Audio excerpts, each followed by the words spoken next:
એટલે સર્વે મિત્રોને અત્યારે બી જે જાગૃતતા મારા મિત્ર ભરતભાઈ અને એમના સન તારકભાઈ ખૂબ મહેનત કરી છેલ્લા 2-3 મહિનાથી.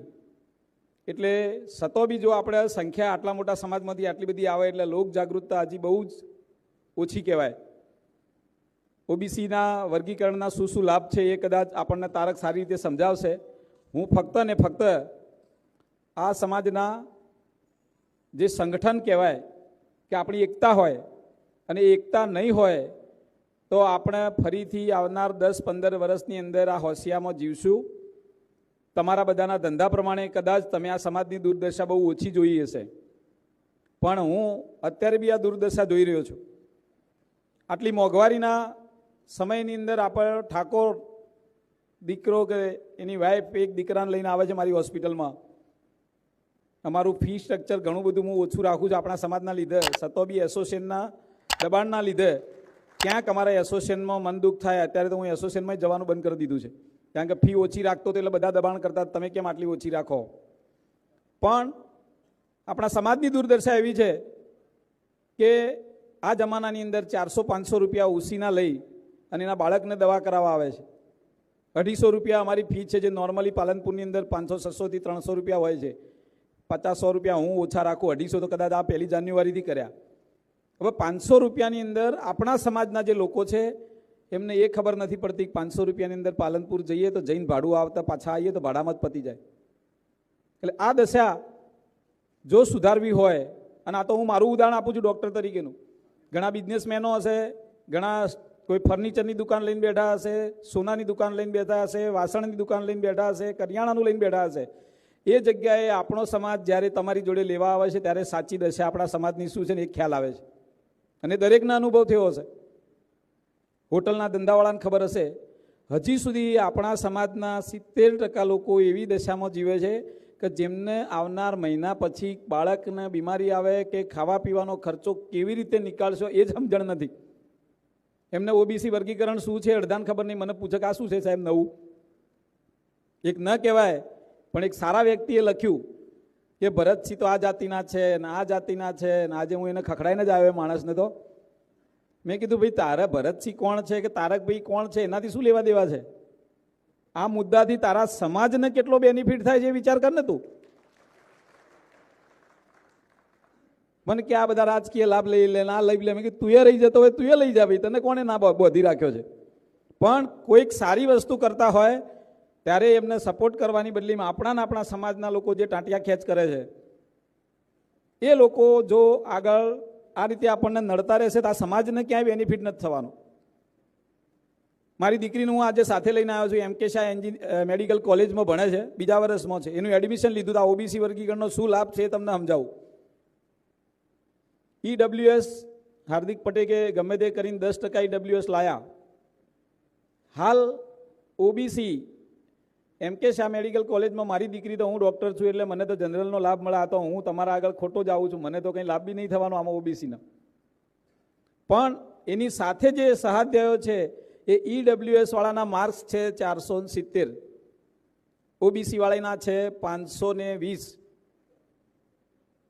50 માર્ક્સ ઓછા છે. એ લોકોએ એ જ કોલેજમાં એ જ સાથે પટેલ સમાજ અને ઈડબ્લ્યુએસનો લાભ લેવાવાળા 470 વાળાએ એડમિશન લીધું છે અને આપણા ઓબીસી વાળાએ 520 મળ્યું છે છેલ્લું. તમે વિચાર કરો, જનરલમાં બી એમને લાભ, ઈડબ્લ્યુએસની અંદર પણ એમને લાભ. એમનું કટ ઓફ 470 છે એ કોલેજનું, અને આપણું ઓબીસીનું 520 છે. 50 માર્ક્સ ઓછા લાવવા છતાં બી સેમ કોલેજ મળી રહી છે. તમે સેલ્યુટ મારો. હા, અને એ લોકોએ વિચાર કરો, પટેલ સમાજ આટલો સક્ષમ છે, એ લોકોના જોડે પૈસા છે, એમના જોડે વિદ્યાસંકુલ છે, એમના છોકરા મહેનતુ છે, હોશિયારી છે, છતો બી એમને એટલો બેનિફિટ થાય છે. ને એમને જનરલમાં થોડો ઘણો અન્યાય થતો તો એની હાથે થઈને ઈડબ્લ્યુએસ લીધું માગણી કરીને. જો ઓબીસી વર્ગીકરણ કરવામાં આવે, આપણે એવું નથી કહેતા કે આપણે કોઈ સમાજનો અધિકાર છીનવી લેવો છે કે આપણે સમાજની સામે કોઈ સરકારની સામે લડત કરીને બધું કરવું છે. આપણો હક છે. ગાંધી ચિંધ્યા માર્ગે આપણે સરકારને રજૂઆત કરવાની છે.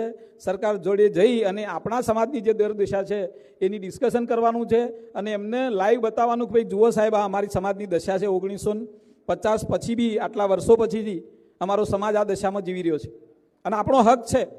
બંધારણની જોગવાઈ છે, બંધારણની અંદર જે અતિ પછાત લોકો છે એના આપવાનો છે. આમાં કંઈ ખોટું નથી, કોઈના સામે બળવો પોકારવાની જરૂર નથી કે કોઈ સમાજનું આપણે લઈ લેવું નથી. જો ઓબીસી વર્ગીકરણ કરવામાં આવે તો આપણને એકલાને કદાચ ના આપે, પણ જૂની જે અતિ પછાત જાતિઓ છે એમનું ફરીથી સર્વે કરવામાં આવે, એ જાતિની ઇકોનોમિક કન્ડિશનનો અભ્યાસ કરવામાં આવે, એમની ઇન્કમના સોર્સ કેવા છે, એમનું અત્યારે ધારાધોરણ જીવન જરૂરી વસ્તુઓ માટે એ લોકો શું કરી રહ્યા છે, આ સર્વે કરીને જે અતિ જાતિ છે પછાત એ ઓબીસીની અંદર ધારો કે આપણે 18થી 20% માગણી કરીએ, પણ 15% જો સરકાર જૂના જે ખરેખર જેન્યુનલી અતિ પછાત ઓબીસીમાં આવે છે એ લોકોને આપવામાં આવે તો જે કટ ઓફ 470નું ઈડબ્લ્યુએસનું આવ્યું છે એ આપણું 430 કે 440 આવી જાય. આ તો હું એક જ કોલેજનો વાત કરું છું અને એક જ ફેકલ્ટીની ખાલી એમબીબીએસની વાત કરું છું. એન્જિનિયરિંગ લઈ લો, પીટીસી લઈ લો, જીએનએમ લઈ લો, નર્સિંગનો લઈ લો, કેટલી બધી એન્જિનિયરિંગ કોલેજની અંદર પણ આપણને લાભ થાય. અત્યારે આટલા મોટા આખા ગુજરાતના આપણે લોકો ભેગા થઈએ એમાં ગણ્યા ગોઠ્યા ઓગળીના વેઢે ગણી શકીએ એટલા જ ડૉક્ટરો છે.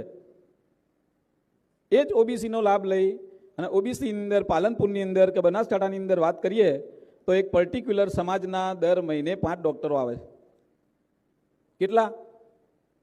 જ્યારે જોઈએ ત્યારે નવું હોસ્પિટલ ખોલે અને એ લાભ ખરેખર જે જેન્યુઅલી આપણા સમાજને મળવો જોઈતો હતો એના કરતાં એ લોકો જે 1990 પછી જે જાતિ જોડાવામાં આવી એ જાતિઓને લાભ લેવામાં આવે. એટલે 27%માંથી જ્યારે ત્યારે અમે અનામતનો લાભ આપણના સમાજને કેટલો મળે છે એનો અભ્યાસ કર્યો હતો. એનું આખી બધી કોલેજોના ડેટા લઈને અભ્યાસ કર્યો ત્યારે 0.65% આપણા સમાજના અત્યારે 27માંથી લાભ મળે છે.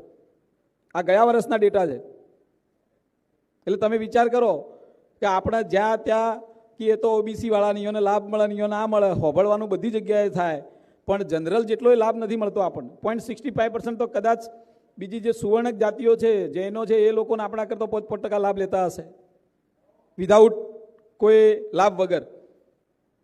એટલે આપણે 0.65માંથી કદાચ 7-8% સુધી બી પહોંચીએ ને તો આ સમાજની અંદર દિવસે ને દિવસે ડૉક્ટર, એન્જિનિયર અને કેટલાય બધા લોકો બહાર આવે કે જે એક માણસ, એક ડૉક્ટર કે એક એન્જિનિયર બને એની ફેમિલીની અંદરથી ઓછામાં ઓછા 10 ફેમિલી જે ગરીબાઈ રેખા છે એનાથી ઉપર આવી જાય.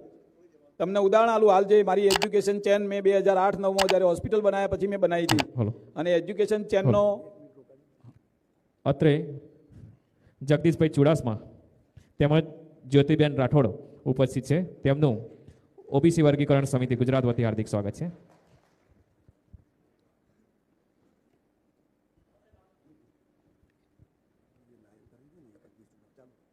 એટલે ફક્ત આ ઓબીસી વર્ગીકરણથી આખો સમાજ ક્યાં જશે? હું જે એજ્યુકેશન ચેનની વાત કરતો હતો, હવે આટલો મોટો સમાજ કંઈ હું એકલો તો કંઈ 2-5 લાખનું દાન આપીને કોઈ બનાવવાનું નથી. છતો બી અત્યારે આ સ્ટેજ ઉપરથી તમને કહું, મારી આ એજ્યુકેશન ચેનના લીધે 55 જણા સારી પોસ્ટ ઉપર લાગેલા છે. એમાં 5 ડૉક્ટર છે, 5 થી 7 એન્જિનિયર છે, કેટલાય પીટીસી, નર્સિંગ, બીએડ, બીકોમ, કેટલાય છોકરાઓ છે. પણ એ મેં મારી રીતે વિચાર્યું હતું કે હું મારા સમાજને શું આપી શકું. અને એ લોકોને મેં ઘણીવાર કહ્યું, તમને કહું છું કે કોઈ દાન નથી આપતો હું. એ લોકોને ધમકી આપીને જ આપવામાં આવે છે કે હું તમને મદદ કરીશ, પણ તમે જ્યારે સક્ષમ થશો ત્યારે મેં તમને 2 લાખ આપ્યા હશે, તમારે 2.5 લાખ આ સમાજના કોઈ ગરીબ દીકરાને આપવા પડશે. અને એ ચેનના 3 રસિકજીને અમારા ડીસાન પાલનપુરના ઘણા બધાને ખબર હશે કે વચ્ચે એક છોકરાને 4.5 લાખ રૂપિયાની જરૂર પડી હતી અને સુરેન્દ્રનગર બાજુનો પાટણનો હતો, સુરેન્દ્રનગર મેડિકલ કોલેજમાં હતો. ડૉક્ટર વનરાજભાઈ કે મનોજભાઈને લઈને આવ્યા હતા. મેં ફક્ત 11,000 આપ્યા. રાતે 2 વાગે પેશન્ટ જોવા ઉઠ્યો અને પછી મને ઊંઘ નહોતી આવતી એટલે મેં એ પોસ્ટ બધા જ મારા 600-700 ગ્રુપ હતા ને એમાં બ્રોડકાસ્ટિંગમાં મૂકી દીધી કે ભાઈ મેં 11,000 આપ્યા છે, તમે જે આપો એ. સાહેબ નહીં માનો, શુક્રવાર સાંજે રાતે 2 વાગે પેશન્ટ જોતા જોતા રાત્રે મેં પોસ્ટ કરી અને સોમવારે એ છોકરાના ખાતાની અંદર 5.5 લાખ રૂપિયા સમાજે આપી દીધા. આટલું જોયા પછી આપણા ભરતભાઈ ડાભી સંસદે એને લોન નિગમમાં કરાવી અને ગેરંટર પોતે થયા. એમની પોતાની જમીન ઉપર એને ગેરંટર બનાવીને કીધું. ભરતભાઈ મને મળ્યા તો મને કે સાહેબ આ સમાજની દુર્દશા જો, એ છોકરો લઈને ગયો, ફી ભરી, આજ સુધી ભરતભાઈને કે મને કોઈ દિવસ ફોન નથી આવ્યો કે સાહેબ થેન્ક યુ કે આભાર કે તમે આ બધાએ ટેકો કર્યો. તો હું આ સમાજની દુર્દશાની વાત કરું છું. હવે ક્યાંથી માણસો આગળ આવે, ક્યાંથી ટેકો કરે એમ. પણ આવી ચેન હું કરું, રસિકજી કરે કે આપણા સાહેબ ઉમેદભાઈ સાહેબ કરે, પણ કેટલા બધાને કરશો? આપણા બધા એકલાથી કંઈ થવાનું છે આટલા મોટા સમાજનું? હવે ઘણાએ મને નામ સાંભળીને ઘણી વાર આવે કે સાહેબ આપવા છે. હવે બધા જ મારા જોડે આવે આટલા મોટા સમાજને હું મારા છોકરોનો વિચાર તો કરો નહીં કરું. એટલે આ વસ્તુ એટલા માટે કહું છું કે આપણે એક બે જણા એક છોકરાને ડૉક્ટર બનાવવા 5 લાખ ખર્ચો, એનાથી કોઈ બેનિફિટ નહીં થાય. જો ખરેખર આ ઓબીસી વર્ગીકરણ માગીએ આપણે સરકાર જોડે, સરકાર આપે છે, તો આ બધી પ્રથાઓ આપણે બંધ કરવાની જરૂર પડશે. કોઈની મદદની જરૂર નહીં પડે અને સમાજની અંદર ઓટોમેટિકલી કેટલાય ડૉક્ટરો વર્ષે ઊભા થશે.